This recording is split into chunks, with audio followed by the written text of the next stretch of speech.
وصدق رسوله النبي الكريم ونحن على ذلك من الشاهدين والشاكرين والحمد لله رب العالمين إن الله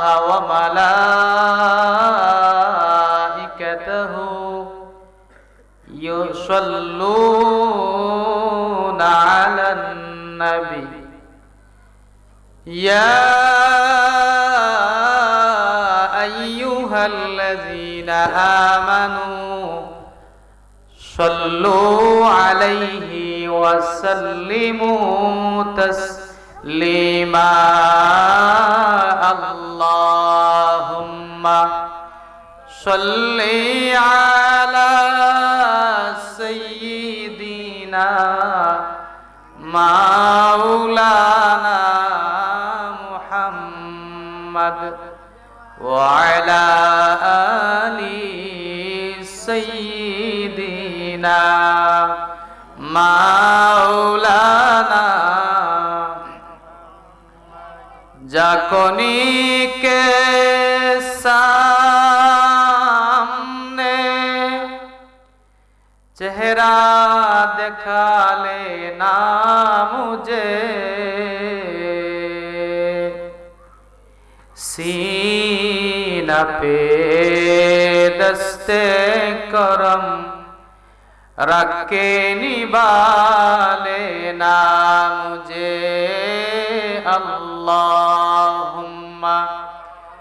सल्ली अला सय्यिदिना मौलाना मुहम्मद व अला आलि सय्यिदिना मौलाना मुहम्मद पर फिदा हो जाओ के मकबूले खुदा हो जाओ इस दुनिया से जुदा हो जाओ अरे नदन परदेसी सल्लल्लाहु अलैहि मुहम्मद सल्लल्लाहु अलैहि वसल्लम सल्लल्लाहु अलैहि मुहम्मद सल्लल्लाहु अलैहि सलाम आए रहमत आलम मलाइके रब सभी का हो गुलामे बे वफा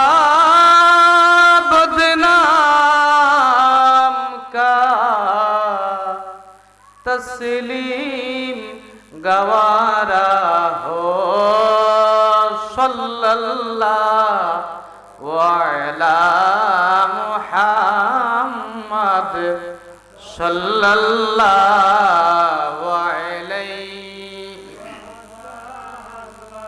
सल्लल्लाहु अलैहि मुहम्मद सल्लल्लाहु अलैहि मेरे आका मेरे मौला बहुत दूरी से आया हो नजर मुझे पर करम का हो मेरी किस्मत उजाला हो सल्लल्लाहु अलैहि मुहम्मद सल्लल्लाहु अलैहि वसल्लम सल्लल्लाहु अलैहि मुहम्मद सल्लल्लाहु अलैहि अल्लाहुम्मा सल्ली व सल्लिम व बारिक अलैहि बलगल उला बिकमालिही कशफद दुजा बिजमालिही हसनत जमीउ खिसालिही सल्लु अलैहि व आलिहि देखा दे या इलाही मदीना कैसी बस्ती है कि जिसमें रातों दिन मौला तेरी रहमत बरसती है बलगल उला बिकमालिही कशफद दुजा बिजमालिही हसनत जमीउ खिसालिही सल्लु अलैहि अल्लाहुम्मा सल्ली व सल्लिम व बारिक अलैहि सुब्हानका ला इल्मा लना इल्ला मा अल्लमतना इन्नका अंतल अलीमुल हकीम सुब्हानका ला फहमा लना इल्ला मा फहमतना इन्नका अंतल जव्वादुल करीम रब्बि इश्रह ली सदरी व यस्सिर ली अमरी वाहलुल उक़दतम मिन लिसानी यफ़क़हू क़ौली रब्बी ज़िदनी इल्मा अल्लाहुम्मा सल्लि अला सय्यिदिना मौलाना मुहम्मद अन्नबील उम्मी व आलिहि व अस्हाबिहि व अहले बैतिहि अजमाइन। আলহামদুলিল্লাহ মোল্লাবাড়ির যুবকদের উদ্যোগে এলাকার সকল মুর্দেগানের ইসারে সবের উপলক্ষে 13তম বার্ষিক ওয়াজ ও মিলাদ মাহফিলের সম্মানিত সভাপতি অর্থ এলাকার সর্বজন শ্রদ্ধেয় মাননীয় আমাদের সকলের মুরব্বী আপনাদের উত্তর সুর লালবাগ জামে মসজিদের সম্মানিত সানিনা ইমাম জনাব হযরত মাওলানা মোহাম্মদ আহমদ আলী সাহেব হাজী মোহাম্মদ কফিলউদ্দিন সাহেব সহ সম্মানিত উলামায়ে কেরাম বিশেষত প্রধান অতিথি হিসেবে যিনি আসবেন মাওলানা আব্দুল মজিদ পিরোজপুরি সাহেব সহ বিশেষত আপনাদের বড় মসজিদের সম্মানিত খতিব যিনি আমার পরম শ্রদ্ধাভাজন এবং উনি আমাকে অনেক স্নেহ করেন, যে স্নেহর উপযুক্ত আমি নই, জনাব হযরত মাওলানা কারি আব্দুর রউফ সালিহ সাহেব যিনি আমার পরবর্তীতে আলোচনা পেশ করবেন। সম্মানিত উপস্থিতি, আমরা মহান আল্লাহ পাক রব্বুল ইজ্জতের দরবারে অসংখ্য লাখ কোটি শুকরিয়া আদায় করছি যিনি আমাদেরকে সুস্থ শরীরে শীতের আবহাওয়ায় জান্নাতের এই টুকরায় এই পরিবেশে বসার তৌফিক দান করেছেন। আমরা সকলে মহান রব আমাদের খালিক ও মালিকের দরবারে শুকরিয়া আদায় করি। আমরা সবাই বলি আলহামদুলিল্লাহ। প্যারা হাজিরিন, ভালো কাজ করলে, ভালো কাজ করতে হলে মহান আল্লাহ পাক রব্বুল আলামিনের হুকুম না হলে অনেক সময় বান্দার ইরাদা নিয়ত থাকার পরেও ভালো কাজ করা সম্ভব হয় না। যার কারণে আমাদের উচিত যখনই আমরা কোনো ভালো কাজ করব, ভালো কাজের শরীক হব, আমরা আল্লাহর শুকরিয়া আদায় করে আমরা আলহামদুলিল্লাহ বলবো। লাভ কি হবে জানেন? লাভ হবে, হাদিস শরীফের মধ্যে আছে আল্লাহ রাসূল, হাদিস শরীফের মধ্যে আছে আল্লাহ রাসূল সাল্লাল্লাহু আলাইহি সাল্লাম ইরশাদ করেন, বান্দা যখন কোনো নিয়ামত লাভ করে শুকরিয়া আদায় স্বরূপ ছোট্ট একটা শব্দ আলহামদুলিল্লাহ করে, যারা আছেন একটু মনোযোগ দিয়ে শুনেন, সময়টার একটু কাজে লাগান, কারণ এই সময়ের ব্যাপারেও আল্লাহ পাক রব্বুল আলামিন কিয়ামতের ময়দানে আমারে এবং আপনাকে প্রশ্ন করবেন যে বাৎসরিক মাহফিলে মোল্লাবাড়িদের যুবকদের উদ্যোগে ঈসা আলাইহিস সালামের যে মাহফিল অনুষ্ঠিত হয়েছিল, বসেছিলে, কিন্তু তোমার মন কোথায় ছিল এবং কোন নিয়তে ওয়াজ করেছিলে এবং কোন নিয়তে শুনেছিলে? দিলের খবর তো আল্লাহ জানেন না? হাদিস শরীফের মধ্যে আছে আল্লাহ রাসূল বলেন যে ইন্নাল্লাহা লা ইয়ানজুরু ইলা সুওয়ারিকুম ওয়া আজসামিকুম, যে আল্লাহ পাক রব্বুল আলামিন তোমাদের সুরত এবং তোমাদের দেহের দিকে, শরীরের দিকে তাকান না, আল্লাহ তাকান তোমার ইয়ানজুরু ইলা কুলুবিকুম, তোমাদের অন্তরের দিকে। আপনি শুনবেন, তাতেও নিয়ত পরিশুদ্ধ হওয়ার দরকার, তাহলে আপনার শোনার সার্থক হবে এবং শুনলে আপনি আমল করার মহান সৌভাগ্য আল্লাহ পাক রব্বুল আলামিন আপনাকে দান করবেন। আমি বলবো, আমার নিয়তে যদি গন্ডগোল থাকে তাহলে আমার বলার মধ্যে কোনো সার্থকতা নাই। আমি বলতে হবে সহি নিয়তে। প্যারা হাজিরিন, যে হাদিসটা আপনাদের সামনে বলছিলাম, যে হাদিস শরীফের মধ্যে আছে আল্লাহ রাসূল সাল্লাল্লাহু আলাইহি সাল্লাম বলেন, বান্দা যখন কোনো নিয়ামত লাভ করে প্রথমবার আলহামদুলিল্লাহ বলে। মনে করেন আপনি একটা ভালো কাপড় পরছেন, ভালো কোনো খাদ্য খাইছেন, আপনি শুকরিয়া আদায় করলেন, ছোট্ট একটা শব্দ বললেন আলহামদুলিল্লাহ। বলতে সময় লাগে সর্বোচ্চ 2-3 সেকেন্ড, সময় লাগে কম। কত সুন্দর সুযোগ আমাদের জন্য! দেখেন, পৃথিবীর সকল অফার সুযোগ আল্লাহ পাক রব্বুল আলামিন আদম থেকে নিয়ে হাজার শুকরিয়া আলহামদুলিল্লাহ। আল্লাহর পক্ষ থেকে ফেরেশতাদেরকে আল্লাহ কি বলবেন? হে আমার বান্দা, হে আমার ফেরেশতারা, এই যে এই ব্যক্তি 1 লক্ষ টাকা লাভ করার কারণে এ শুকরিয়া আদায় করলো, আলহামদুলিল্লাহ বলো, সে পুরা 1 লক্ষ টাকার নিয়ামতের শুকরিয়া আদায় হয়ে গেছে, বলেন সুবহানাল্লাহ। যার কারণে আমাদের উচিত ওয়াজ থেকে কিছু শিখার দরকার আমাদের, যে আমরা যখন কোনো নিয়ামত লাভ করবো আমরা আলহামদুলিল্লাহ বলবো।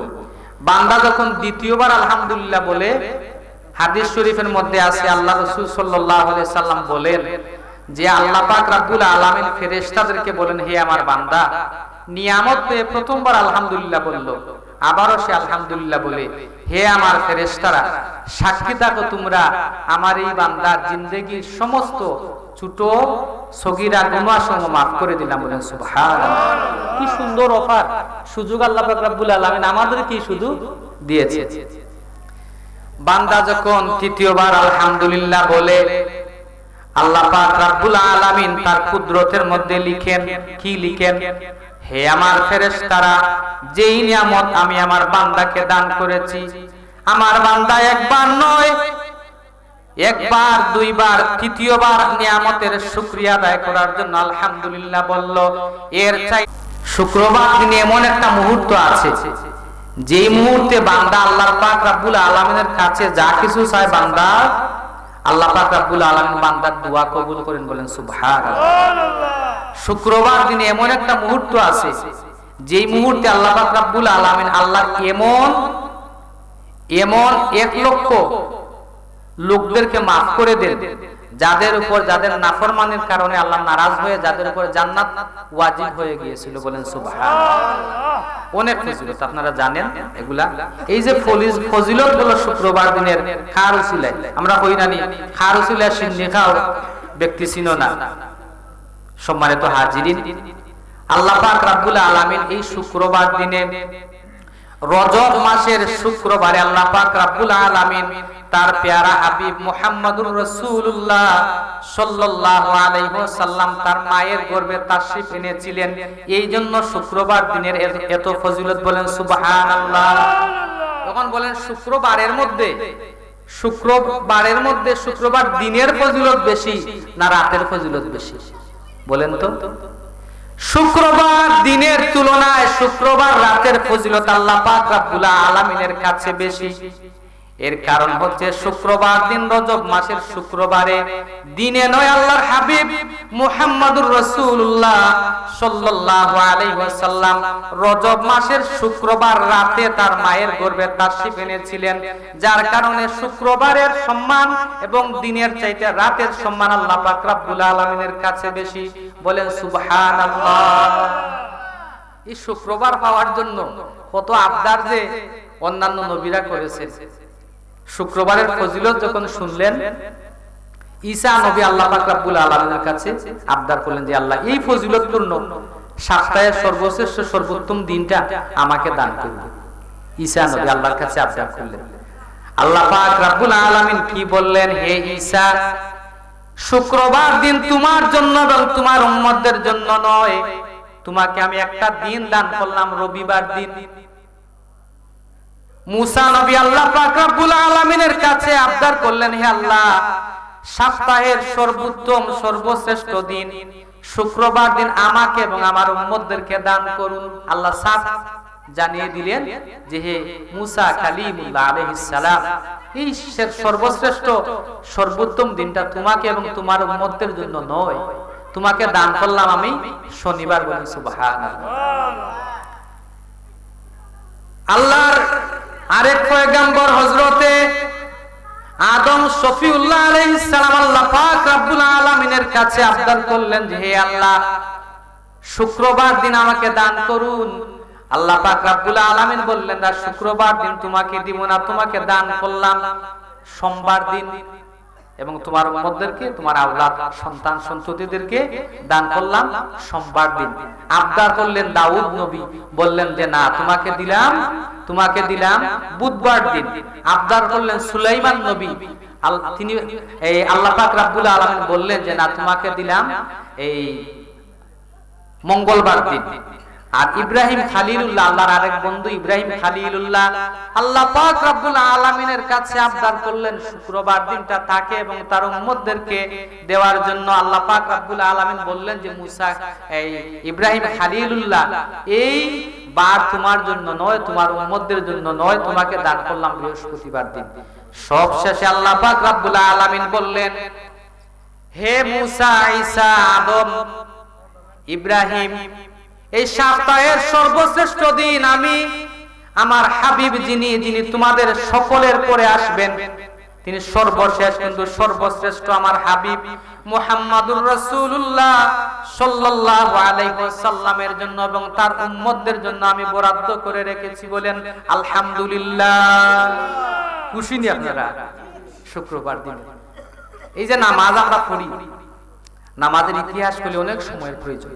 আমার সময় কম আর জানার পরিমাণ অনেক কম, আর সামান্য যা জানি বলতে হলে অনেক সময়ের দরকার। প্যারা হাজরিন, এই যে আমরা ফজরের নামাজ পড়ি না, পৃথিবীর আদম থেকে নিয়ে ঈসা পর্যন্ত ভালো ভালো যা কিছু সকল ভালো এবং সর্বোত্তম অংশ, সর্বোত্তম জিনিস আল্লাহ পাক রব্বুল আলামিন কার জন্য নির্ধারণ করে রেখেছেন? আমাদের জন্য। বলেন আলহামদুলিল্লাহ। কার উসিলায়? নবী মুহাম্মদুর রাসূলুল্লাহ সাল্লাল্লাহু আলাইহি ওয়াসাল্লাম। এই জন্য সব সময়, সদা সর্বদা, প্রত্যেক জুম্মায় প্রত্যেক খতিবের উচিত যে নবীর শান ও মান এবং মর্যাদা নিয়ে সব সময় সকল সময় আলোচনা। ঠিক কিনা বলেন? প্যারা হাজিরিন, সিন্নি যা রাসূলুল্লাহ খাইবেন তার আলোচনা একটু বেশি করতে হবে। মান আহাব্বা শাইআন আকসারা যিকরা। আপনার যদি সত্যিকার অর্থেই রাসূলের মহব্বত, রাসূলের প্রতি আপনার আকর্ষণ মনের টান থাকে, আপনি আল্লাহ রাসূলের আলোচনা বেশি বেশি করবেন, আপনি বেশি বেশি শুনবেন, আপনার শুনতে ভালো লাগবে, বলতে ভালো লাগবে। আর আল্লাহ রাসূল সাল্লাল্লাহু আলাইহি ওয়াসাল্লামের প্রতি মনের টান আকর্ষণ যদি আপনার না থাকে, তাহলে আপনার আল্লাহ রাসূলের প্রতি, আপনার আল্লাহ রাসূলের আলোচনা শোনা ভালো লাগবে না, বলতে ভালো লাগবে না। আমরা তো আমল নিয়ে ব্যস্ত। ইতিহাস অনেক বেআমল মানুষও আল্লাহ রাসূল সাল্লাল্লাহু আলাইহি ওয়াসাল্লামের জিয়ারত নসিব হয়েছে আল্লাহ রাসূলের সাচ্চা মহব্বত প্রেম তার দিলের মধ্যে থাকার কারণে। বলেন সুবহানাল্লাহ। এই জন্য আপনার আমল, সুন্নতের অনুসরণ, অনুকরণ, তাহাজ্জুদের নামাজ, নফল বন্দেগী, কুরআন তেলাওয়াত সব বেকার হয়ে যাবে। প্রকৃত ফল ফায়দা আপনি পাবেন না যদি রাসূল করিম সাল্লাল্লাহু আলাইহি ওয়াসাল্লামের প্রকৃত শান ও মান আপনার হৃদয়ের মধ্যে আপনি ধারণ না করেন। রাসূলের প্রকৃত মর্যাদা এবং সম্মান আপনি না বুঝেন, না মানেন। প্যারা হাজিরিন, এই যে আমরা ফজরের নামাজ পড়ি, এই ফজরের নামাজ হযরত আদম আলাইহিস সালাম বেহেশত থেকে আসলেন দুনিয়াতে, 300-350 বছর কাঁদলেন,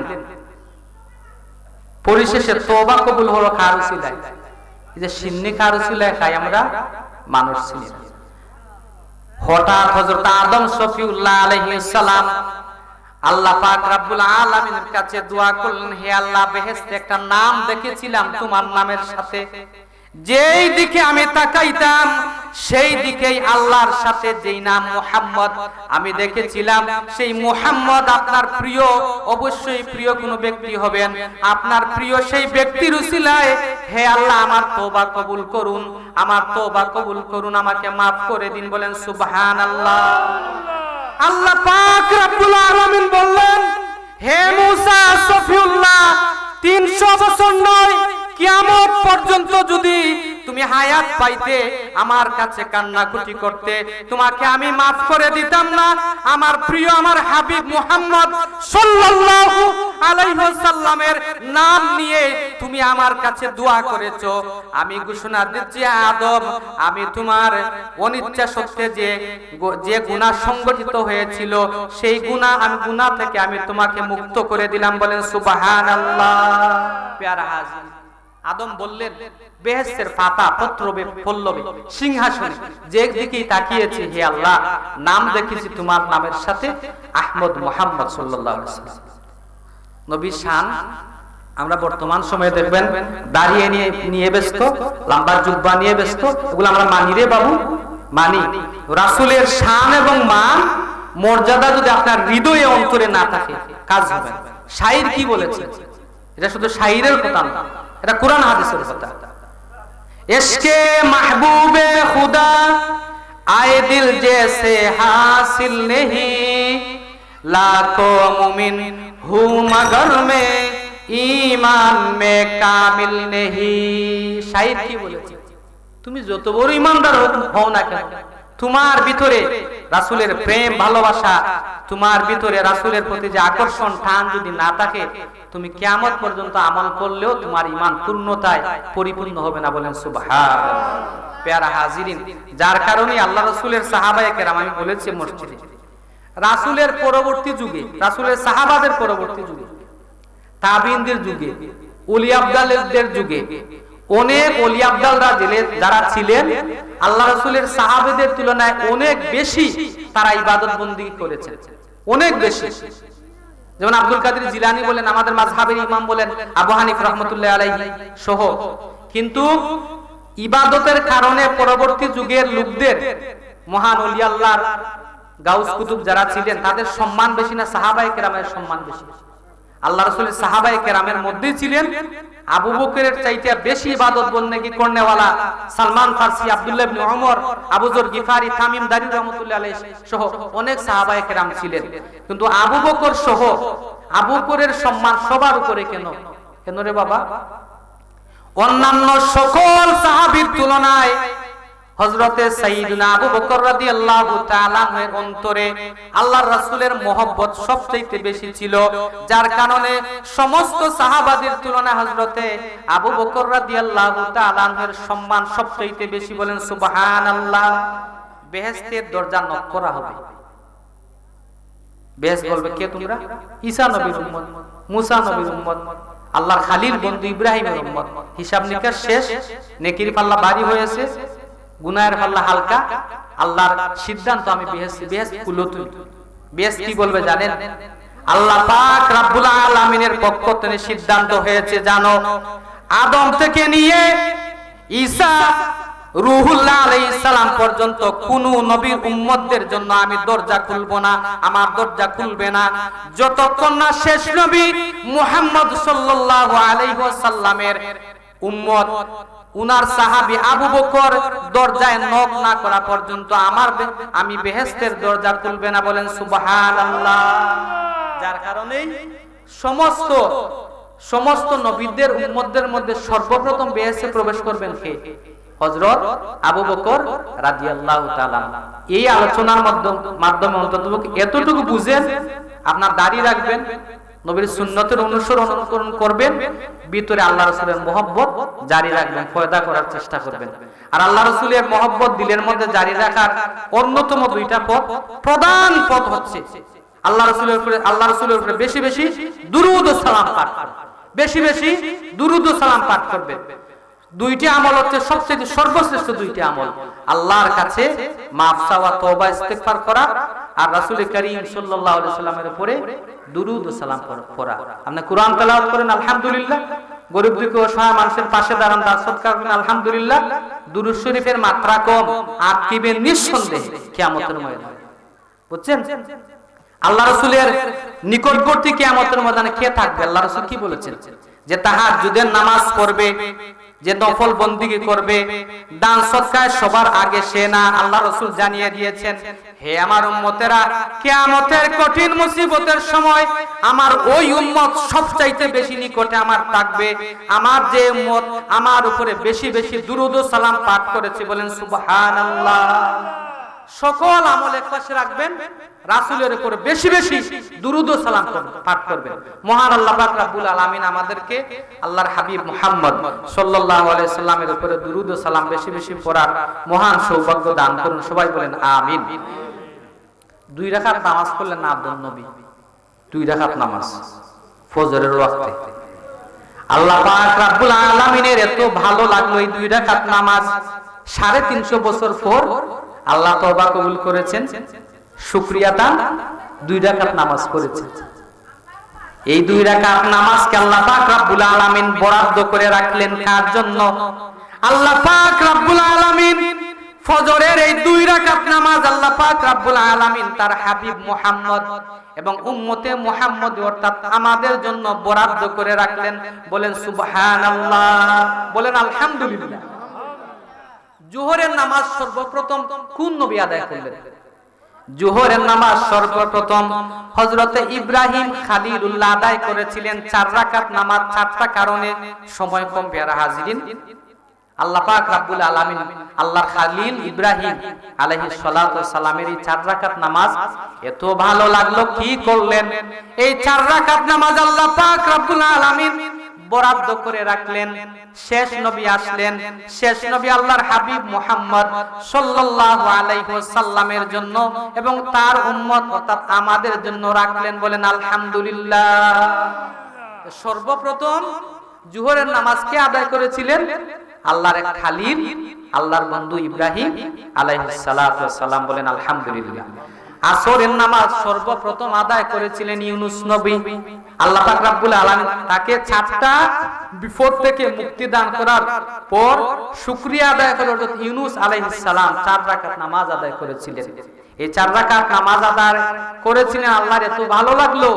এই নামাজটা অন্য কোন নবীর উম্মতদেরকে না দিয়ে আল্লাহ পাক রব্বুল আলামিন আমাদের জন্য ফরজ করলেন, নির্ধারণ করলেন। বলেন আলহামদুলিল্লাহ। মাগরিবের নামাজ সর্বপ্রথম আদায় করেছিলেন ঈসা রূহুল্লাহ আলাইহিস সালাম। 3টা বিপদ থেকে মুক্ত পেলেন, শুকরিয়া আদায় করে হযরতে ঈসা রূহুল্লাহ 3 রাকাত নামাজ আদায় করলেন। এই 3 রাকাত নামাজ আল্লাহ পাক রব্বুল আলামিনের কাছে এত ভালো লাগলো। এই 3 রাকাত নামাজ আল্লাহ পাক রব্বুল আলামিন তার হাবিব মুহাম্মদ এবং তার উম্মত আমাদের জন্য ফরজ করলেন, বরাদ্দ করে দিলেন। বলেন আলহামদুলিল্লাহ। এশার নামাজ সর্বপ্রথম আদায় করেছিলেন হযরত মূসা কালিমুল্লাহ আলাইহিস সালাম 4 রাকাত। এই নামাজটা আল্লাহর এত ভালো লাগলো, কোন নবী এবং তার উম্মতদেরকে না দিয়ে কার জন্য নির্দিষ্ট আবশ্যক করলেন, বরাদ্দ করে রাখলেন? আমাদের জন্য। জুড়ে বলেন আলহামদুলিল্লাহ। সর্বশ্রেষ্ঠ দিন আমরা পেয়েছি। নামাজ যে আমরা পাইলাম, নামাজের একটা ইতিহাস আমরা জানলাম, যার কারণে আমরা 5 ওয়াক্ত নামাজি হব। রাসূলের ইশক এবং মহব্বত আমাদের ভিতরে ধারণ করব। প্যারা হাজিরিন, আল্লাহ রাসূল সাল্লাল্লাহু আলাইহি ওয়াসাল্লামের সাহাবায়ে কেরাম আল্লাহ রাসূলের ব্যাপারে কাউকে ছাড় দিতেন না। দিতেন নি ছাড়? একটু শুনেন, মনোযোগ দিয়ে শুনেন। বনি মুস্তালিক যুদ্ধ শেষ, মহান সাহাবায়ে কেরামদেরকে নিয়ে আল্লাহ রাসূল সাল্লাল্লাহু আলাইহি ওয়াসাল্লাম মদিনার দিকে ফিরবেন। কিছু দূর গেলেন, বিশ্রাম নেওয়ার জন্য সাহাবায়ে কেরামদেরকে তাঁবুটা নিয়ে বিশ্রাম নিচ্ছেন। আর ওই যুদ্ধে ভালো কাজ কিন্তু অনেক মুনাফিকরাও করে না নি? অনেক মন্দ মানুষও ভালো কাজে শরীক হয়। কি জন্য? সুনাম সুখ্যাতির জন্য।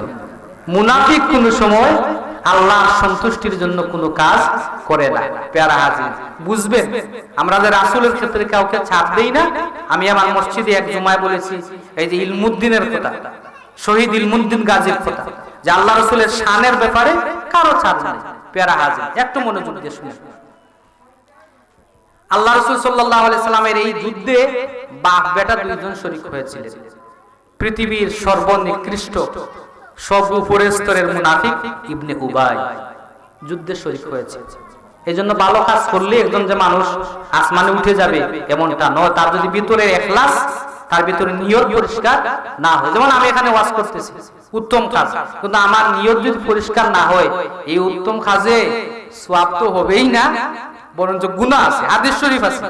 প্যারা হাজিরিন, আল্লাহ রাসূল সাল্লাল্লাহু আলাইহি ওয়াসাল্লাম বলেছেন যে অনেক ভালো কাজ দেখতে আখিরাতের কাজ মনে হয়, কিন্তু ব্যক্তির নিয়তের গন্ডগোলের কারণে এই আখিরাতের কাজ দুনিয়ার কাজে পরিণত হয়। বলেন নাউযুবিল্লাহ। প্যারা হাজিরিন, আর সর্বনিকৃষ্ট ইবনে উবাইয়ের সাহেব যারা ছিলেন আব্দুল্লাহ, উনি ছিলেন পাক্কা ঈমানদার। বলেন সুবহানাল্লাহ। হেদায়েত কার কপালে আছে বলা যায় না। আবু জেহেল রে চিনে না এমন কোন মুসলমান আছেনি? আবু জেহেল কিসব বিখ্যাত ব্যক্তি, কি পরিচিত, বিখ্যাত, বিশাল বিখ্যাত। তার যে বাড়ি হুজরা মুবারকে এখন বাথরুম আছে, সুন্দর বাথরুম। মুসলমানরা হজে যায়, আল্লাহর বাড়িতে যায়, এখানে গিয়ে পেট পরিষ্কার করে। কি বিখ্যাত এটা। প্যারা হাজিরিন, বনু মুস্তালিক খুব সম্ভব ৬ষ্ঠ হিজরির ঘটনা। বনু মুস্তালিক যুদ্ধ থেকে ফিরছেন আল্লাহ রাসূল সাল্লাল্লাহু আলাইহি ওয়াসাল্লাম তার মহান সাহাবায়ে কেরামদেরকে নিয়ে যাত্রা বিরতি করলেন। একটা প্রসঙ্গে মক্কার মুহাজির সাহাবী এবং মদিনার আনসার সাহাবীদের মধ্যে কথা কাটাকাটি হলো। এক পর্যায়ে একজন আরেকজনকে মারতে উদ্যত হলেন, রওনা হলেন। আল্লাহ রাসূল কয়েকজন সাহাবীর সমাধান করলেন। কি বলছো, আমরা যুদ্ধ থেকে ফিরছি, রাসূলের সাহাবী আমরা, সামান্য একটা কথা নিয়ে কথা কাটাকাটি করে আমাদের এই অবস্থা। তারা একজন আরেকজনকে সংশোধন করলেন, নিজেকে নিজে ধিক্কার দিলেন। আল্লাহ রাসূল সাল্লাল্লাহু আলাইহি ওয়াসাল্লামের সাহাবায়ে কেরামের দ্বারা কোন সময় কোনো এই অনিচ্ছা সত্ত্বে কোনো কিছু সংগঠিত হলে তারা নিজেরা অনেক ছোট মনে করতেন। মানে সামান্য গুনাহ সংগঠিত হলে আল্লাহ রাসূলের কাছে এসে বলতেন, ইয়া রাসূলুল্লাহ, আমি অনেক বড় গুনাহ করে ফেলেছি, ইয়া রাসূলুল্লাহ, আমার এই গুনাহ থেকে মুক্তি পাওয়ার তওবা করার একটা পথ বাতলিয়ে দেন। প্যারা হাজিরিন, একটু শুনেন মনোযোগ।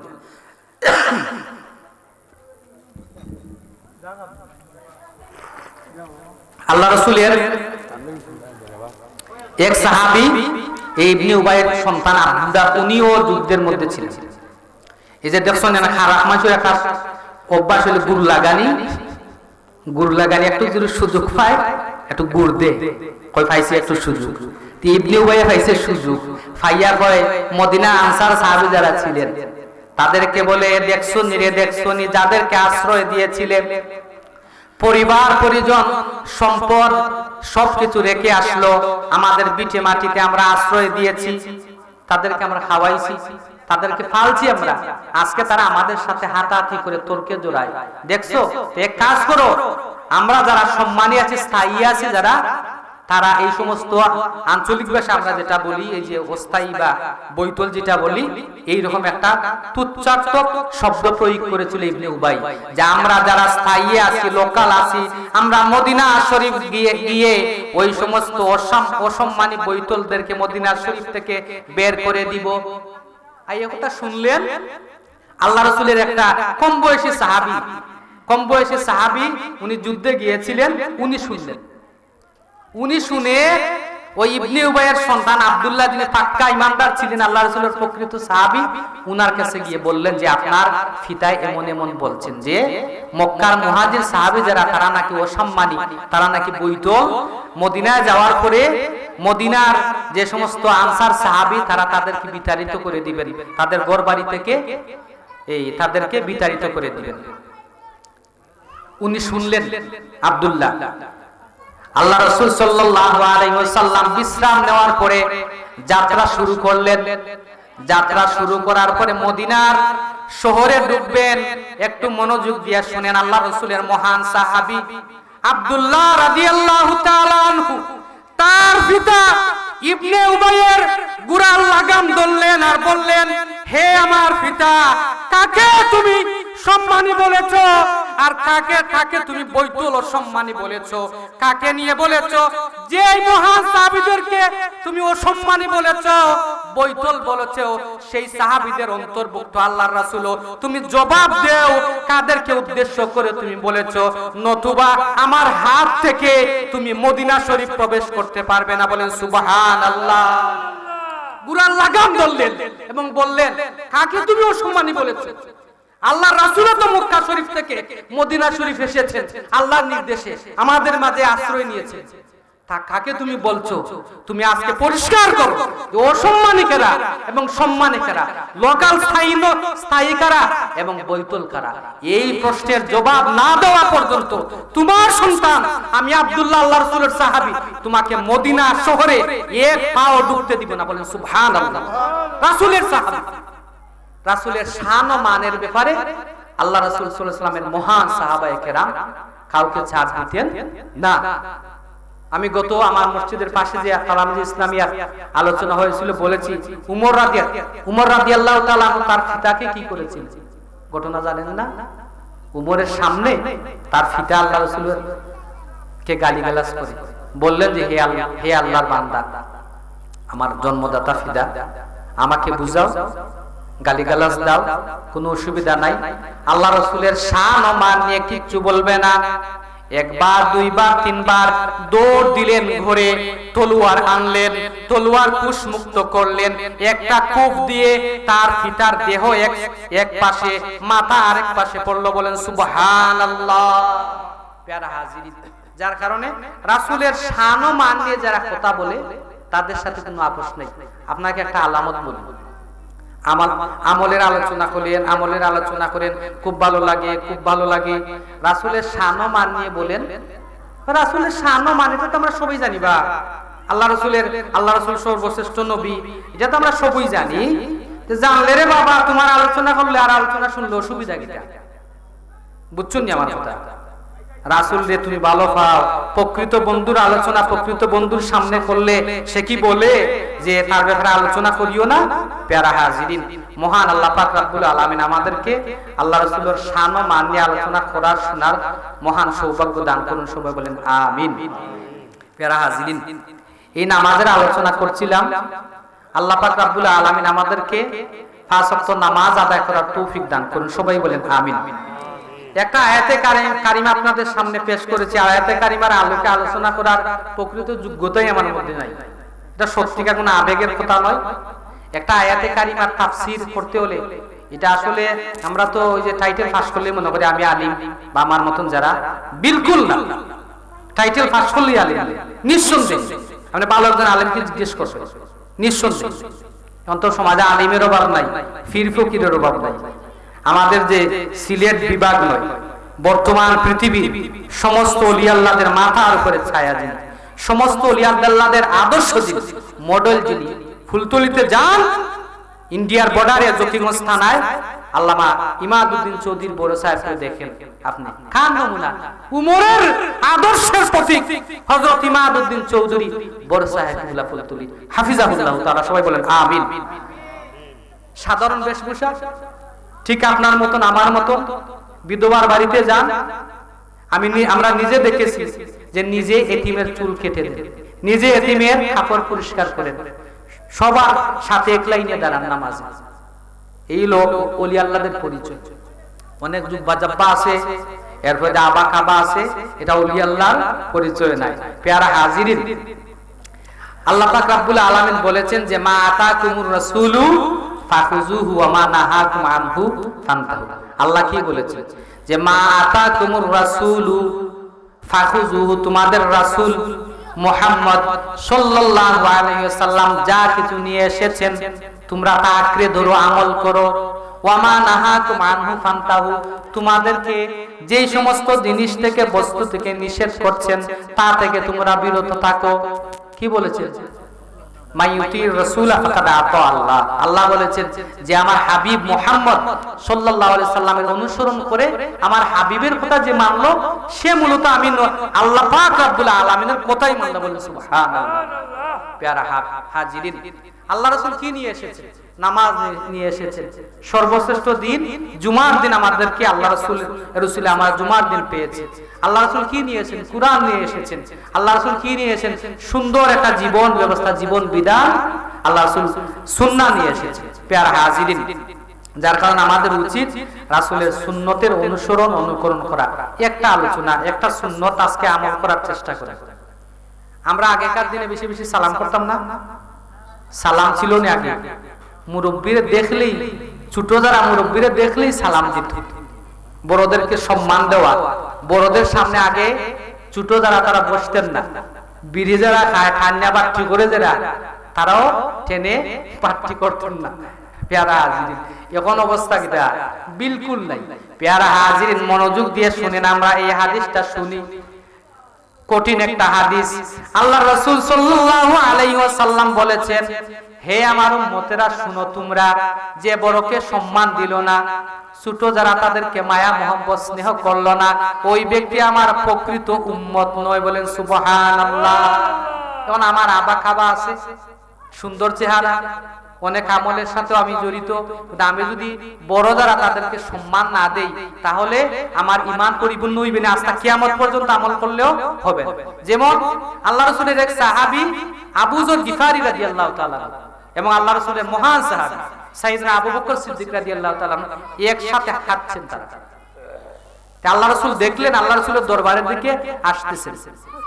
আল্লাহ রাসূল সাল্লাল্লাহু আলাইহি ওয়াসাল্লাম খেয়াল করে দেখলেন যে আবু বকর রাদিয়াল্লাহু তাআলা এর সামনে আবু যর গিফারি রাদিয়াল্লাহু তাআলা হাঁটছেন, মানে আবু বকর পিছনে আর কয়েক কদম সামনে আবু যর গিফারি।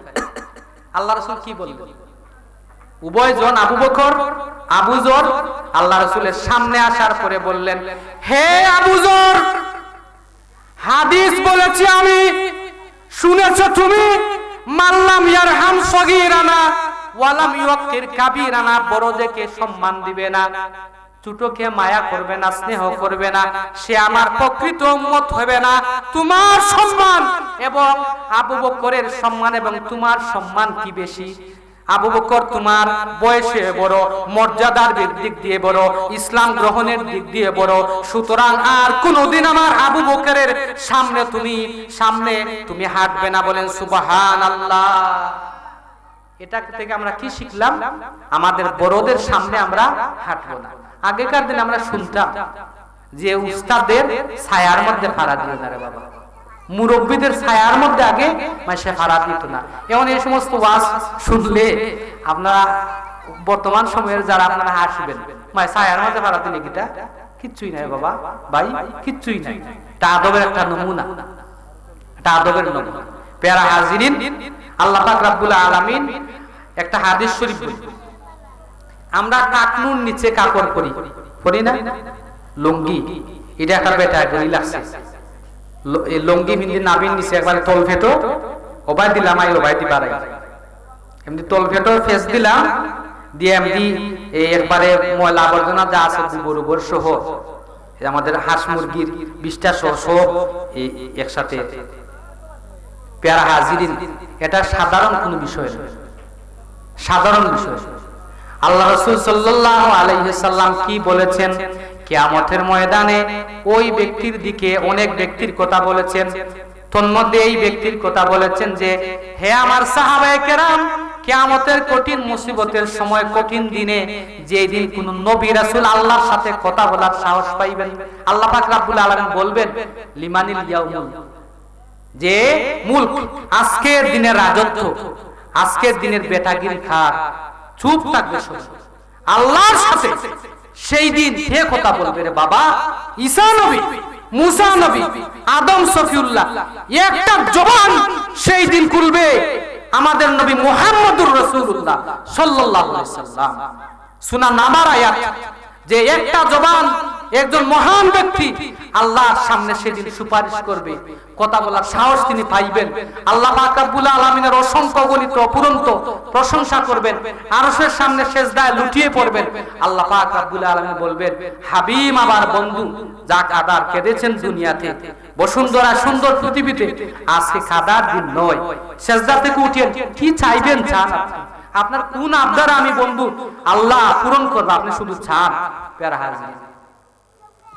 প্যারা হাজির আল্লাহ রাসূল বলেছেন কিয়ামতের কঠিন মুসিবতের সময় আল্লাহ পাক রব্বুল আলামিন মায়ার নজরে তাকাইবেন না, দয়ার নজরে তাকাইবেন না ওই ব্যক্তির দিকে যেই ব্যক্তি তার কাপড় লুঙ্গি হোক, প্যান্ট পাজামা হোক, তার টাকনুর নিচে অহংকার বশত পরিধান করে পড়ে। বুঝছেন নি হাদিস? কিটা বুঝছেন? আল্লাহ কিয়ামতের ময়দানে মায়ার নজরে চাইতা নাই। কিয়ামতের ময়দানে আল্লাহ যদি মায়ার নজরে আপনার দিকে না তাকান, আপনার অবস্থাটা কি তৈব? খুব বেগতিক হইব। এমনি তো আমাদের আমলের বেগতিক অবস্থা, এমনি আমাদের আমলের বেগতিক অবস্থা। সুতরাং আজকে আলোচনা আমরা শুনতেছি মহান আল্লাহ পাক রব্বুল আলামিন আলোচনা যা করি, তবে একটা গ্যারান্টি দেই, এর 16 আনার মধ্যে 12 আনাই আমার মধ্যে আমলে নাই। তারপর বলি এই নিয়তি, হে আল্লাহ আমল করার মহান সৌভাগ্য আমাকে দান করুন, আর যারা শুনলো তাদেরকে আমল করার সৌভাগ্য দান করুন। প্যারা হাজিরিন, হযরত উমর আল ফারুক রাদিয়াল্লাহু তাআলা, সময় শেষ করব, আমার সময় আমি আমার আব্দুর রূপ সালেহ সাহেবকে দিব, কারণ উনি সুন্দর কথা বলেন, আপনারা শুনলে হেদায়েত হবেন। আমলে আর আখলাকে সব দিক দিয়ে মিল আছে। একটা বিষয় শুনে আল্লাহ রাসূল সাল্লাল্লাহু আলাইহি ওয়াসাল্লাম স্বপ্নে দেখলেন আল্লাহর ঘর তাওয়াফ করবেন। প্রায় 5-6 বছর হয়ে গেছে মক্কা থেকে বিতাড়িত হয়ে মদিনা শরীফ গিয়েছে। আল্লাহ রাসূল স্বপ্নে দেখলেন কি আল্লাহর ঘর তাওয়াফ করছে। তো নবীদের স্বপ্ন তো সত্য, শুধু কি নবীদের স্বপ্ন সত্য? এই তো বললেই এই যে অমুক আর তমুক নতুন নতুন দলবার হইছে, ইমানদারের স্বপ্ন সত্য। আল্লাহ রাসূল সাল্লাল্লাহু আলাইহি ওয়াসাল্লাম কি বলেছেন? কি বলেছেন? যে হে আমার সাহাবায়ে কেরাম, নবুয়তের দরজা বন্ধ হয়ে গেছে কিন্তু মুবাশশিরাত বাকি থাকবে। রাসূল কারীম সাল্লাল্লাহু আলাইহি সাল্লামের সাহাবায়ে কেরাম বললেন, ইয়া রাসূলুল্লাহ মাল মুবাশশিরাত, মুবাশশিরাত কি? আল্লাহ রাসূল সাল্লাল্লাহু আলাইহি ওয়াসাল্লাম বললেন যে কিয়ামত পর্যন্ত আমার খাঁটি উম্মত তথা মুমিনদের সত্য স্বপ্ন, যারা স্বপ্নে ঘুমের মধ্যে যে স্বপ্ন দেখবে সেটাই মুবাশশিরাত, সেটাই সুসংবাদ। বলেন সুবহানাল্লাহ। মানে আমরা ওলি আল্লাহদের এই সত্য স্বপ্নের উপরে অনেক আমল করি। এগুলা বললে আপনি কি বলবেন? হাদিসে আসেনি, কোরআনে আসেনি, তো মুখে তো সাহাবীদের যুগে ছিল নি, আল্লাহ রাসূলের যুগে ছিল নি। একটা কথা বলি, আল্লাহ রাসূল সাল্লাল্লাহু আলাইহি ওয়াসাল্লাম লুঙ্গি পরিধান করেছেন বেশি, কদাচিৎ মাঝে মাঝে পাজামা ব্যবহার করতেন। অল টাইম সদা সর্বদা বেশিরভাগ সময় আল্লাহ রাসূল কি পরেছেন? লুঙ্গি পরেছেন। ওতাল্লাহ লুঙ্গি পরা কি আল্লাহ রাসূলের দাইমি সুন্নাত। প্যারা হাজিরিন, আল্লাহ রাসূলের লুঙ্গিটা কেমন ছিল রে বাবু? সেলাইবিহীন ছিল। বাংলার জমিনে রাসূলের প্রকৃত সুন্নতদারি যদি হন, সেলাইবিহীন কাপড় লুঙ্গি পরেন, কি হবে জানেন? বাংলাদেশে যে খাল বৈশাখী জোর হয়, বুঝছেন? 12 আপনার ওয়াইফ থাকলে তো সমস্যা নাই, আপনার বাতিজি, আপনার ফুয়ার বউ, আপনার নাতিন মনে করলেন মেহমানই আসলেন, আর কালবৈশাখী জোর, কালবৈশাখী জোরে আপনার তো 12টা বাজেই নেই। কারণ আমি বলবেন আমি খাঁটি সুন্নি, রাসূলের সুন্নতে যা যা আছে এর বাইরে আমি যাই না রে বাবু। আমি লুঙ্গি কিনবো এবং সেলাইবিহীন লুঙ্গি আমি কিনবো না, সেলাই ছাড়া। আমার কথা বুঝছেন না আপনারা? সুন্নতই যদি হয় সেলাই ছাড়া লুঙ্গি পরিধান করবেন, প্যান্ট পায়জামা পরবেন না, কদাচিৎ পরবেন। আপনার শ্বশুর বাড়িতে যাওয়ার সময় লুঙ্গি পরেন না কেন? কোন হাদিসে আছে? কদাচিৎ, মাঝে মধ্যে আল্লাহ রাসূল পরতেন পায়জামা। রাসূলের দাইমি সুন্নাত ছিল টুপি, পায়জামা, পাগড়ি। প্যারা হাজিরিন, আল্লাহ রাসূল সাল্লাল্লাহু আলাইহি ওয়াসাল্লাম 1400 মুজাহিদ সাহাবাদেরকে নিয়ে রওনা দিলেন। সাথে কোনো অস্ত্র নিলেন না, আত্মরক্ষার জন্য ছোট্ট চাকু নিলেন। মদিনার কাছাকে যাওয়ার পরে কাফেররা তারা আল্লাহ রাসূলের পথ আটকাইলো যে কোন সময় আল্লাহ মক্কায় প্রবেশ করতে দিবে না। আল্লাহ রাসূল মক্কায় প্রবেশ করেছিলেন। আল্লাহ রাসূল একদিন বলেছিলেন যে উসমান ইবনে তালহা কাবার চাবিটা দেন, তিনি বলেছিলেন যে না।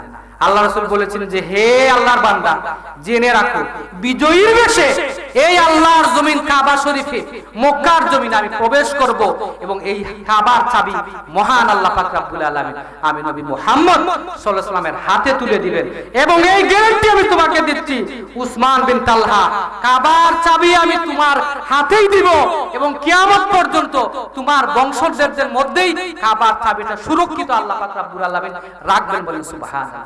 মক্কা বিজিত হলো, আল্লাহ রাসূল আসলেন, বললেন যে কাবার চাবি দাও। আল্লাহ রাসূল বললেন যে স্মৃতিকে মনে আছে আল্লাহর বান্দা, তোমার কাছে কাবার শরীফের চাবি আমি নবী চেয়েছিলাম, যে কাবা শরীফ আল্লাহ পাক রব্বুল আলামিন আমি নবী মুহাম্মদের জন্য সৃষ্টি করেছেন। লৌহ কালাম সবকিছু, চন্দ্র সূর্য নেই নবীর জন্য সৃষ্টি করেছেন। আমি চাবি চেয়েছিলাম কাবা শরীফের ভিতরে ঢুকবো, তুমি চাবি দাও নাই, চাবি দাও। কাবা শরীফের চাবি আল্লাহ রাসূল সাল্লাল্লাহু আলাইহি ওয়াসাল্লাম হাতে নিলেন, কাবা শরীফ খুললেন, ভিতরের সব মূর্তি ভেঙে ফেললেন, পরিষ্কার করলেন। তারপরে আল্লাহ রাসূল সাল্লাল্লাহু আলাইহি ওয়াসাল্লাম 2 রাকাত নামাজ আদায় করলেন। ঘর থেকে ফিরে কি বললেন যে তুমি এতদিন কাবা শরীফের চাবি তোমার হাতের মধ্যে ছিল, খেদমত করেছো, নাও তোমার আগের আমলের বদলা আমি নবী মুহাম্মদ সাল্লাল্লাহু আলাইহি ওয়াসাল্লামকে দিলাম। বলেন সুবহানাল্লাহ। এর দ্বারা শিক্ষা কি? কোন মানুষ মাঝে মধ্যে ভুল ত্রুটি করলেও তার আগের যে ইতিহাস, তার আগের ইতিহাস জন্য আমরা না বলি। সূরা কাহফের তাফসীর আছে, কোন ওলি আল্লাহর সন্তানরা যদি পথভ্রষ্ট হয়ে যায়, কোন ওলি আল্লাহর সন্তানরা যদি পথভ্রষ্ট হয়ে যান, তাহলে তাদেরকে আপনি সর্বোচ্চ সম্মান হেদায়েতের দাওয়াত দিতে হবে এবং সর্বোচ্চ সম্মানও তাদেরকে দিতে হবে। বলেন সুবহানাল্লাহ। এটা সূরা কাহফের একটা আয়াতের তাফসীর। প্যারা হাজিরিন, আল্লাহ রাসূল সাল্লাল্লাহু আলাইহি ওয়াসাল্লাম বললেন, হে মক্কার লোকেরা, কাফির মুশরিকরা, তোমাদের জন্য যুদ্ধ করার জন্য আমি আসি নাই, কোনো ঢাল তরোয়াল আমাদের কাছে নাই, দেখো এই আমাদের হাত খালি। আমি স্বপ্নে দেখেছি আল্লাহর ঘর জিয়ারত করছি, আমার স্বপ্ন বাস্তবায়নের জন্য আমার 1400 সাহাবী নিয়ে এসেছে, আমাকে একটু সুযোগ দাও, মাত্র কয়েকটা দিন থাকবো আল্লাহ রাসূলের, আল্লাহ পাক রব্বুল আলামিন ঘরটা শুধু ঘুরবো, তাওয়াফ করব, দেখবো। আমি এতটুকুই না, তারা তাওয়ার সুযোগ নেই, সুযোগ দিল না। পরবর্তীতে কি হলো? 5-6 বছর পরে আল্লাহ রাসূল 10,000 মর্দে মুজাহিদ মহান সাহাবায়ে কেরাম নিয়ে ঢুকলেন। রাসূল কি বলেছিলেন সেই দিন?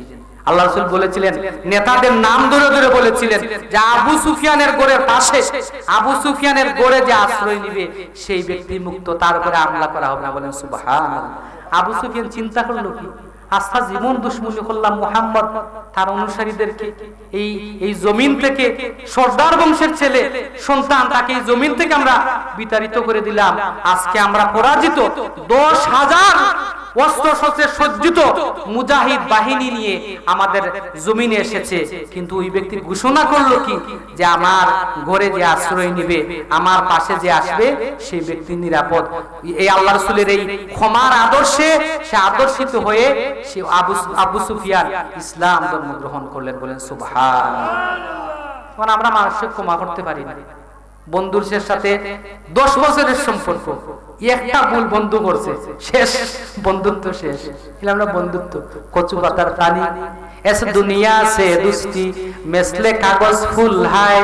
কবি বলেন, এস দুনিয়া সে দুস্তি মেসলে কাগজ ফুল হায়, দেখনে মে খুশনুমা ভুমগর কুছ ভি নেহি।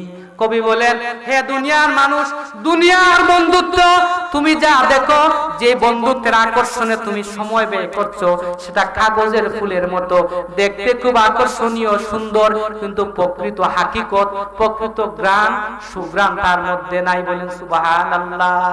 দুনিয়ার যে বন্ধুত্ব কোনো আকর্ষণ আসেনি, কচু পাতার পানি এই আছে। আমরা হইনানি দেখো, ও দেখলাম ওই নাই, ফৌসান কিটা জিলকি, ও দেখলাম ওই নাই। প্যারা হাজিরিন, দুনিয়ার যে মহব্বত সম্পর্ক এই জিলকির মতো, আজকে আছে কালকে নাই, যার কারণে একটা হাদিস শরীফ বুখারী শরীফের আমল করবেন। জনপ্রিয়তা চাইলে এই হাদিস শরীফের আমল করবেন, আপনার জনপ্রিয়তা আল্লাহ পাক রব্বুল আলামিন বাড়িয়ে দিবেন। বন্ধুত্ব ত্যাগ করবেন, বন্ধুকে দূরে ঠেলে দিবেন। কার জন্য? দ্বীনের জন্য, ধর্মের জন্য। আল্লাহ রাসূল সাল্লাল্লাহু আলাইহি ওয়াসাল্লামের সাহাবা এসে জিজ্ঞেস করলেন, ইয়া রাসূলুল্লাহ, উত্তম আমলের ব্যাপারে আমাকে একটু বলুন। আল্লাহ রাসূল বললেন না, হে আমার সাহাবী, তাহাজ্জুদের পড়ো, বেশি বেশি নফল তেলাওয়াত করো, নফল বন্দেগী করো, বনি আদম অসহায়দের পাশে দাঁড়াও, এগুলা আর উত্তম আমল। আল্লাহ রাসূল কি বললেন? হে আমার সাহাবী, আফদালুল আমাল আল হুব্বু ফিল্লাহ ওয়াল বুগদু ফিল্লাহ। হে আমার সাহাবী, আল্লাহর সন্তুষ্টির আমল, সর্বোত্তম নেক আমল হচ্ছে আল্লাহর সন্তুষ্টির জন্য বন্ধুত্ব তৈরি করা, সে শত্রু হোক, আত্মীয়র মধ্যে পড়ুক আর আত্মীয়র মধ্যে নাই পড়ুক, আর বন্ধুত্ব ত্যাগ করা, বন্ধুর সাথে সম্পর্ক ছিন্ন করা দ্বীনের জন্য, আল্লাহর জন্য। বলেন সুবহানাল্লাহ। প্যারা হাজিরিন, বুখারী শরীফের হাদিস আছে, আল্লাহ রাসূল সাল্লাল্লাহু আলাইহি ওয়াসাল্লাম বলেন যে যেই ব্যক্তি আল্লাহর সন্তুষ্টির জন্য, না শেষ করলে আমি সময়ের আগেই শেষ করব, আমি আলোচনা করতে পারি না, এলোমেলো আলোচনা কেউ বুঝছই না মনে হয়।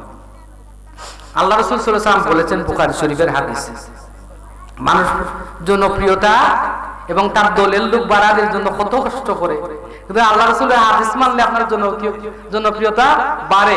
আল্লাহ রাসূল সাল্লাল্লাহু আলাইহি ওয়াসাল্লাম বলেছেন যে আল্লাহর যে বান্দা আল্লাহর সন্তুষ্টির জন্য, দ্বীন ইসলামের জন্য একজন বন্ধু ত্যাগ করে, আল্লাহ পাক রব্বুল আলামিন অদূর ভবিষ্যতে কিছুদিন পরেই এর চাইতে আরো উত্তম বন্ধু, আরো বেশি সংখ্যক বন্ধু এবং তার সহযোগী, তার অভিভাবক আল্লাহ পাক রব্বুল আলামিন দান করেন। বলেন সুবহানাল্লাহ।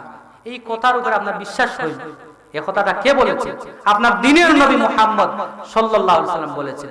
আল্লাহর জন্য বন্ধু একজন ত্যাগ করবেন, আরো বহু বন্ধু, আরো বেশি বন্ধু, আরো নির্ভরযোগ্য অভিভাবক, গার্জিয়ান, সহযোগী, সহপাঠী আল্লাহ পাক রব্বুল আলামিন আপনাকে দান করবেন। আর আল্লাহর জন্য হাদিস শরীফের মধ্যে আছে, আল্লাহর জন্য আপনি বন্ধুত্ব ত্যাগ করবেন না, অদূর ভবিষ্যতে এই বন্ধু বিয়োগ আপনার হবে, এই বন্ধু থাকবে না, এই বন্ধু হয়ে যাবে বল্টু। বুঝছেন নি? আল্লাহর জন্য আপনি বন্ধুত্ব ত্যাগ করবেন না, এই বন্ধু কচু পাতার মানে এই দেখলাম এই নাইজিল কি, কিছুদিন পরেই এই বন্ধুর সাথে আপনার সম্পর্ক আর গলায় গলায় ভাব থাকবে না, আপনার বন্ধু হয়ে যায় বল্টু, আপনার বন্ধুত্বের চিহ্ন হবে এবং এর চাইতে আরো নিকৃষ্ট জালিম কোনো ব্যক্তির সাথে আপনার সাক্ষাৎ হবে যে আপনাকে কষ্ট দিবে। বলেছেন কি? আপনার নবী মুহাম্মদ সাল্লাল্লাহু আলাইহি ওয়াসাল্লাম। প্যারা হাজিরিন, আল্লাহ রাসূল তাদেরকে বললেন যে দেখো আমরা কোনো যুদ্ধ করার জন্য আসি নাই।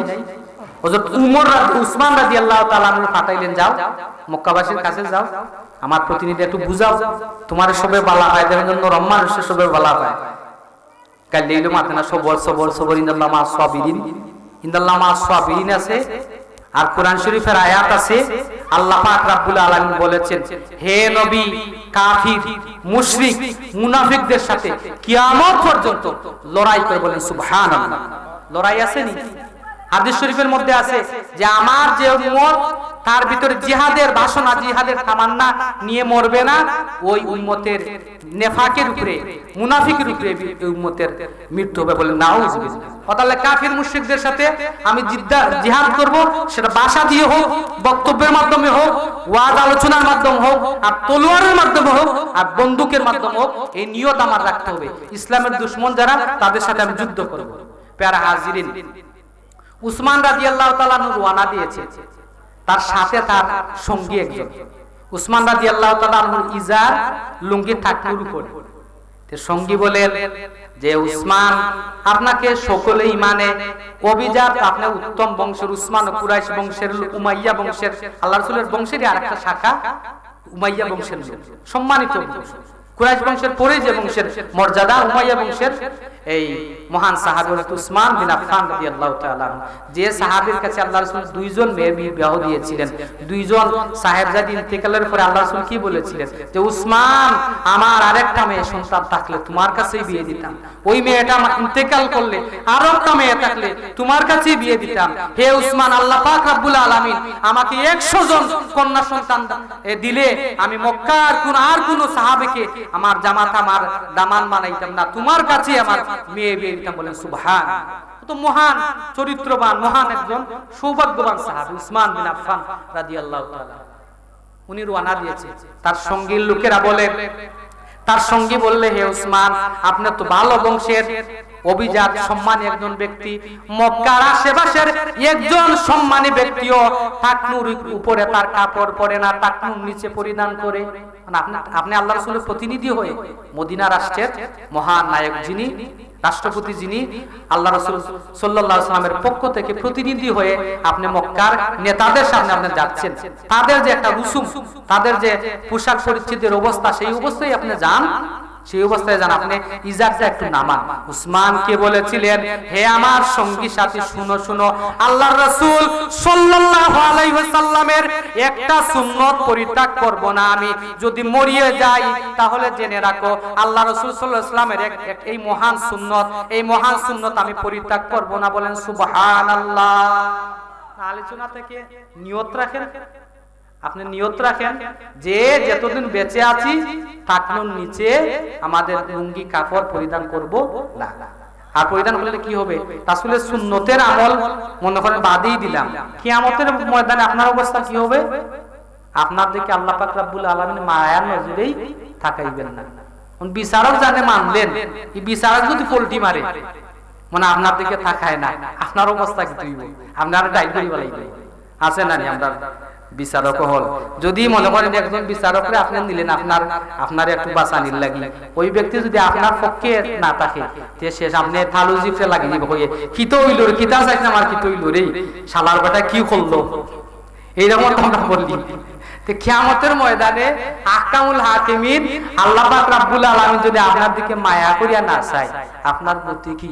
হাদিস শরীফের মধ্যে আছে, আল্লাহ পাক রব্বুল আলামিন যদি কারো আমলের দিকে তাকান, কারো হিসাব নেওয়া শুরু করেন, ওই ব্যক্তির জাহান্নাম ছাড়া কোনো উপায় নাই। বলেন সুবহানাল্লাহ। আল্লাহ হিসাব নেবেন আর আপনি বাঁচবেন, সম্ভব আছে? মনে হয় আমি এখানে ওয়াজ করছি এক ঘন্টা, আমার একজন উস্তাদ শুনলেন, শোনার পরে আমার উস্তাদ শুনে আমার কয়টা ভুল ধরবেন? যদিও আপনাদের সামনে ওয়াজ করতেছে, আপনারা মনে মনে হয়তো বা ভাবছেন যে আলহামদুলিল্লাহ ওয়াজর, আমার উস্তাদ যখন শুনবেন, একজন প্রকৃত মুফতি মুহাদ্দিস, এই বেটায় যদি এইভাবে যদি ওয়াজ করে, এই আগা নাই মাথা নাই, ওগুসালু এলোমেলো, ঠিক তদ্রুপ আল্লাহ পাক রব্বুল আলামিনের কাছে আপনার আমলের হিসাব আপনি কি দিবেন? আপনার আমলের হিসাব আল্লাহ নেওয়া মানেই, আপনার দিকে রহমতের নজরে না তাকানো মানেই আপনি সুজা জাহান্নামে যেতে হবে। মহান আল্লাহ আমাদেরকে মাফ করে দিন। প্যারা হাজিরিন, আল্লাহ রাসূলের এক মহান সাহাবী হুযায়ফা আল ইয়ামান রাদিয়াল্লাহু তাআলা আল্লাহ রাসূলের স্পাই ছিলেন, তাই আল্লাহ রাসূলের গোপন খবর জানতেন। মুনাফিকদের লিস্ট, মদিনার মুনাফিক কারা ছিল আল্লাহ রাসূল সাল্লাল্লাহু আলাইহি ওয়াসাল্লাম হযরত হুযায়ফাকে বলেছিলেন, যার কারণে আল্লাহ রাসূল দুনিয়া থেকে বিদায় নেওয়ার পর হযরত উমর রাদিয়াল্লাহু তাআলা আনহু কোন ব্যক্তি মারা গেলে আল্লাহ রাসূল হুযায়ফাকে বলতেন, হযরত উমর হুযায়ফাকে বলতেন যে হুযায়ফা এই ব্যক্তির জানাজায় আমি যাইতাম না। তখন হুযায়ফা যদি বলতেন যাও, তখন যেতেন। হুযায়ফা যদি নীরব থাকতেন, হযরত উমর আল ফারুক রাদিয়াল্লাহু তাআলা ধরে নিতেন যে হুযায়ফা নীরব, নিঃসন্দেহে ওই ব্যক্তি রাসূলের সুন্নতের আড়ালে রাসূলের শান-মান বুঝতো না, মানতো না, আল্লাহ রাসূলের প্রকৃত মহব্বত আজমত তার দিলের মধ্যে ছিল না, নিঃসন্দেহে সেই ব্যক্তি মুনাফিক। হযরত উমর আল ফারুক রাদিয়াল্লাহু তাআলা তার জানাজায় অংশগ্রহণ করতেন না। প্যারা হাজিরিন, হুযায়ফা আল ইয়ামান তখনকার সময়ের মনে হয় আমেরিকা পরাশক্তি যে ছিল, ফারস্য শক্তি, গেলেন ফারস্য দেশে। যাওয়ার পরে উনি ফারস্য দেশ বিজয় করতে গিয়েছেন।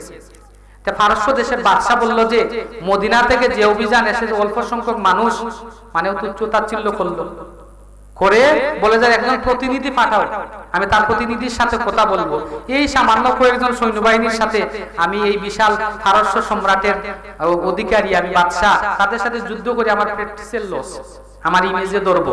আমি অত বড় পৃথিবীর সমস্ত রাষ্ট্রের যে রাষ্ট্র, যে মহারাষ্ট্রের মহারাজা, আমি এই সামান্য মদিনা রাষ্ট্রের অল্প সংখ্যক কয়েকজন এসেছেন আর তাদের সাথে আসতে আমি যুদ্ধ লাগবো, এটা আমার প্র্যাকটিসের লস, আমার ইমেজের লস, একজন প্রতিনিধি পাঠাও।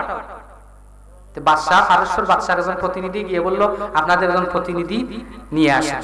হুযায়ফা রাদিয়াল্লাহু তাআলা আসলেন, খাবার পরিবেশন করা হলো, যেটা আমাদের কাছ থেকে উঠে গেছে, যেটা দস্তরখানার ওয়াজ আমরা করলাম।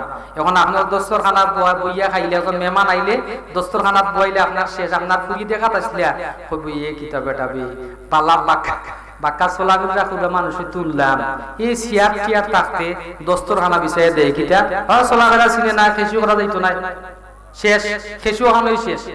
প্যারা হাজিরিন, সময় আর 2 মিনিটই শেষ করবো ইনশাআল্লাহ।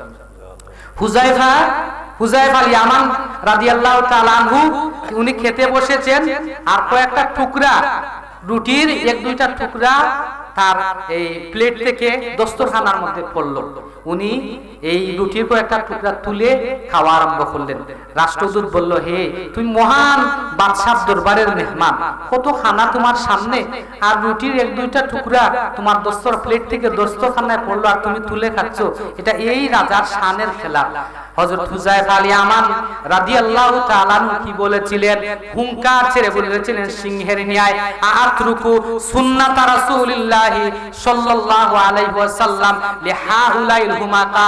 হে পারস্য সম্রাটের খাদিমগণ, জেনে রাখো, দুনিয়ার নির্বোধেরা আল্লাহ রাসূলের, এটা আল্লাহ আমাদের নবী, দ্বীনের নবী মুহাম্মদ সাল্লাল্লাহু আলাইহি ওয়াসাল্লামের মহান সুন্নাত, আমাদেরকে আমাদের নবী সুন্নাত, এই সুন্নাত শিখিয়ে দিয়েছেন। এই সুন্নাত এই সমস্ত দুনিয়াদার বাদশাদের বাদশাহী রুসুমের কারণে আমি ছেড়ে দিব না। বলেন সুবহানাল্লাহ। সুতরাং আমাদের যদি সম্ভব হয় মেহমানদেরকে আপনি খানা পরিবেশন করেন, যদি সম্ভব হয় নিজে পালন করে অন্তত একটা দস্তরখানা বিছিয়ে খান, মাটির মধ্যে বসে খান, মাসে সপ্তাহে একদিন হলো দস্তরখানা বিছিয়ে খান। আর দস্তরখানা যদি কিনেন তাহলে লাল রঙের কিনবেন, আপনি ক্লথ কিনেন লাল রঙের কিনবেন, কাপড় কিনবেন লাল রঙের কিনবেন।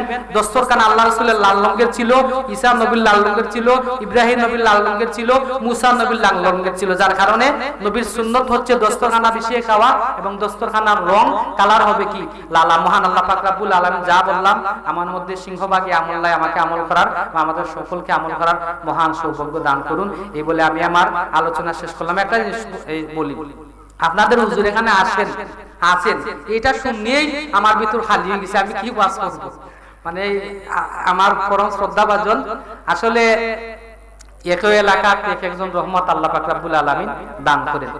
যেমন আমি উনারে আমি ছাত্র জীবনে দেখছি, আমরা ডুবাগা মাদ্রাসার ছাত্র, নম্রতা, ভদ্রতা, নরম মেজাজি, এই যে শরাফত, ভদ্রতা, এটা আমি উনারে আমি যখন ছোট ছিলাম তখন থেকে দেখে আসছি। বিশেষত এই মহল্লার মানুষেরা ভাগ্যবান। আর পশ্চিম শ্রীমঙ্গল বাইতুল নূর জামে মসজিদের আমি যে খেদমতে আছি, আমি এলোমেলে অগুচাল একজন মানুষ। আপনারা আমার হেদায়েতের জন্য দোয়া করবেন। আমি যদি শুনতাম উনি আসেন না, এটা আলোচনাটা একটু গুছাই নিল। যেই শুনছি উনি এদিকে আসেন, বয়ে আলোচনা করছি, রে বাবা কোন সময় কোন ভুল হইব, ইনশাআল্লাহ আমার বড় ভাই আমার ভুল দরিয়া দিবা। এই বলে আমি আমার সংক্ষিপ্ত আলোচনা শেষ করলাম। ওয়া মা আলাইনা ইল্লাল বালাগ।